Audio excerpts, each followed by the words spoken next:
Le Festival Lumière a attribué son prix 2020 aux frères Dardenne à Lyon, succédant ainsi à Francis Ford Coppola. L'actrice Émilie Dequesne, découverte par les frères dans Rosetta, Palme d'Or à Cannes, en témoigne. C'est une évidence, avec une identité qui est propre à celle des frères. Ils ont un cinéma unique en leur genre et voilà, que la lumière soit avec les frères. Je suis seul, que je t'aperçois. Les frères, double Palme d'Or à Cannes et auteurs d'une œuvre immense qui marquera l'histoire du cinéma. Ils ont été accueillis sur une chanson de leur compatriote Jacques Brel. Formidable, formidable, émouvant, bouleversant. On avait vu Vesoul, mais Lyon, on l'avait jamais vu. Le prix Lumière se veut un peu l'équivalent d'un prix Nobel qui existe pour la littérature, mais pas pour le cinéma. Ils ont confié au micro d'Euronews leur connexion avec les inventeurs du cinématographe et la légitimité de recevoir ce prix Lumière. Ce prix nous est remis dans la ville de Lyon, là où le cinéma a été inventé. Il est remis par l'Institut Lumière.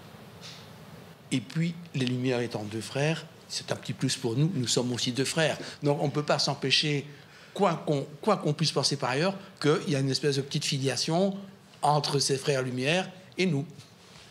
Et puis ce prix, ce qui est formidable, c'est qu'il est unique. On ne peut pas l'avoir deux fois. On peut avoir d'autres prix deux fois, mais pas le prix Lumière. Des cinéastes qui ont toujours été au plus près du réel et de leurs personnages, souvent aux marges. Leur dernier film, primé à Cannes en 2019, Le jeune Ahmed, parlait avec prémonition d'un jeune radicalisé qui tente de poignarder son enseignante, en résonance douloureuse avec l'acte terroriste perpétré contre un professeur en France. Une valse à 100 ans, chaque carrefour dans Paris que l'amour a prêché au printemps. Le Festival Lumière a accueilli aussi 23 films de la sélection officielle de Cannes 2020, qui n'a pas eu lieu physiquement, dont le film Drunk de Thomas Vinterberg, l'un des invités d'honneur, est récemment primé à San Sebastian et à Londres.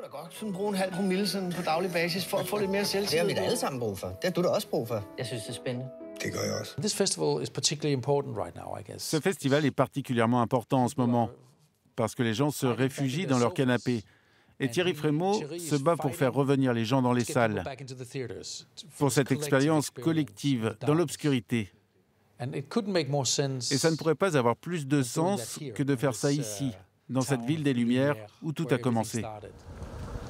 Retour aux sources mêmes du cinéma, mais aussi regard vers l'avenir, comme avec l'avant-première de Slalom de la Française Charlène Favier, elle aussi sélectionnée à Cannes. Quel bonheur c'est vrai d'avoir le coup de fil de Thierry Frémaux pour nous annoncer la sélection officielle. Enfin, il y a quelque chose d'un peu complètement fou, quoi, pour un premier film. Ça nous a donné le petit tampon qu'il fallait pour qu'on soit encore un peu plus légitime. Un film semi-autobiographique sur le harcèlement sexuel dans le sport, écrit des années avant le mouvement MeToo, avec Jérémy Régnier, l'un des acteurs révélés par les frères Dardenne. Qu'est-ce que tu fais? Si c'était Fred, tu dirais quoi?